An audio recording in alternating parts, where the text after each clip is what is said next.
Good morning, Richard. How are you doing today?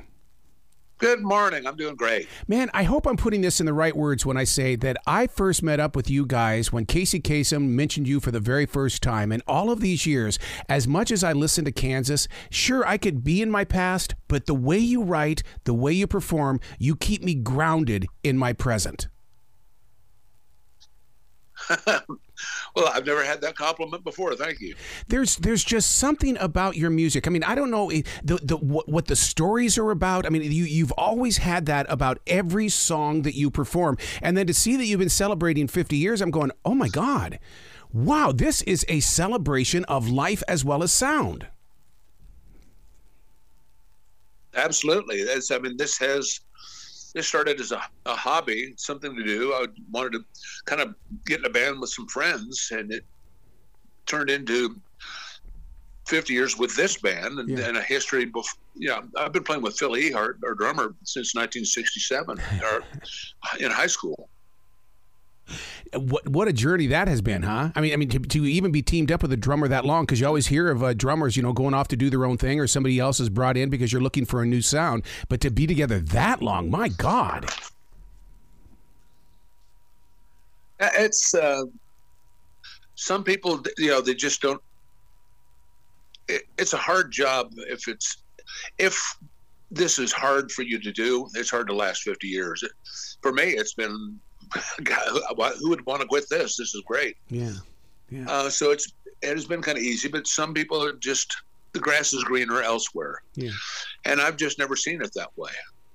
I've been blessed with the opportunity to catch you guys all over the nation 7 different times, and from Billings, Montana in the latter part of the 70s to Rock Hill, South Carolina at an outdoor performance. I mean, and that one really won over my soul because it was the atmosphere of everything around us that night. Oh, I remember that show like yesterday.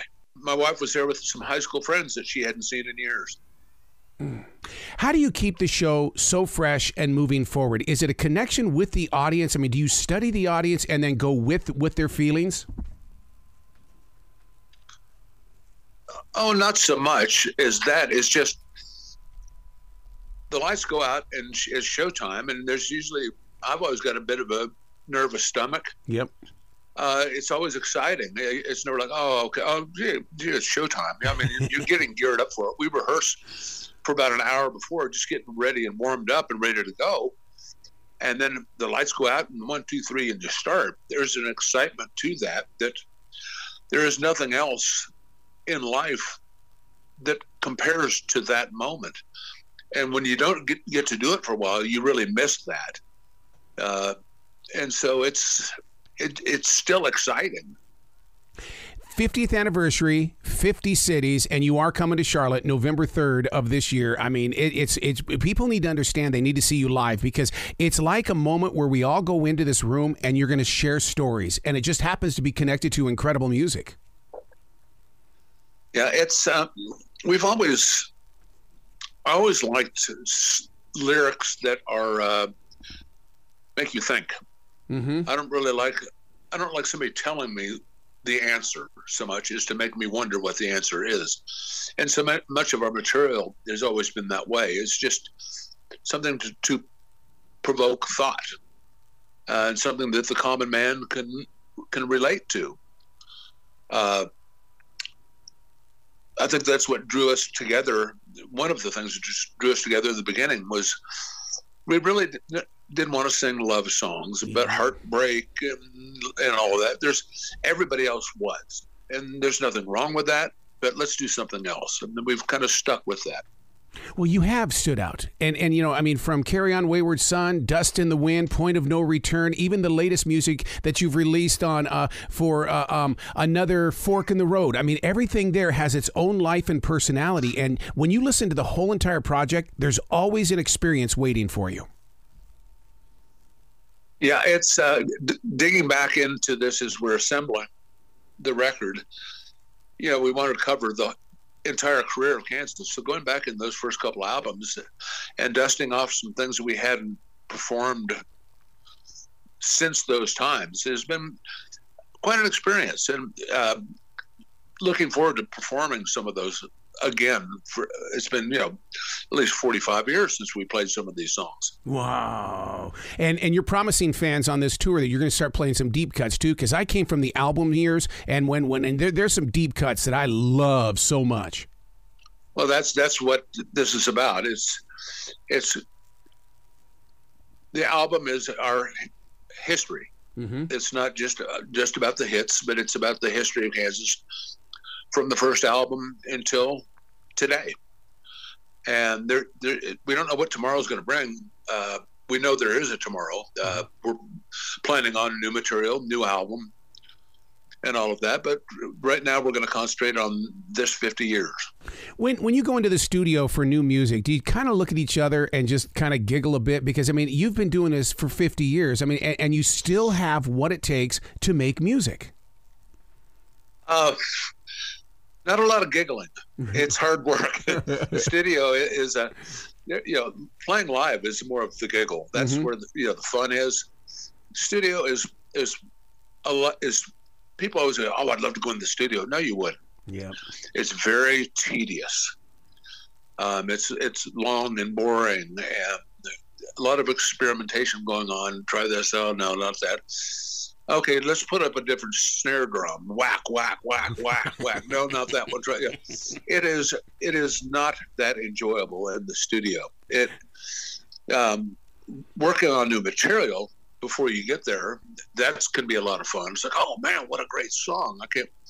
And then you start, what if we do this? What if we stop here and we turn it around there? Yeah. The creation of new material is very exciting. The recording of it is a different process that you endure and try to do the best you can to capture what it would be like to do it live. How do you keep from being the perfectionist? Because that monster seems to step on a lot of toes. Usually it's the time restriction, Okay. If Wally Gold was the producer of our first album, who worked with Don Kirshner, we would still be in New York recording that first album if somebody didn't stop us. And I heard an analogy several years ago. There was a kindergarten teacher who every year after year after year, her class had the best artwork. Oh, wow. The finger painting and stuff that was up on the wall. For years in a row, they asked, what is different about your class?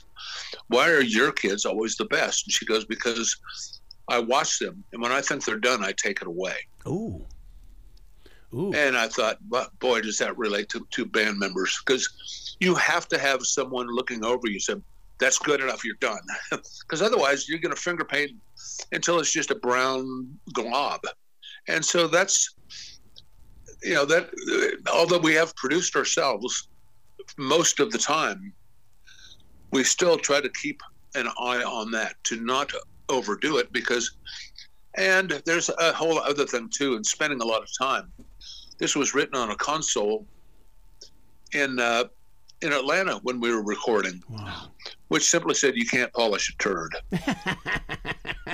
which is true. I mean, if a great song is a great song, and it doesn't really matter what format, you can record it live, rudimentary, terrible sound recording, whatever. A great song will always shine through. Yeah. Whereas you can spend months on a bad song. It's never going to work. It's never going to sound good. Yeah. I can't wait to see you guys November 3rd. It's going to be at Ovens Auditorium, and looking forward to not only experiencing it, but hopefully we'll get to talk again before that big performance, sir. Absolutely. Looking forward to being there. Well, you be brilliant today, okay, sir? And congratulations on 50 years. Thank you so much.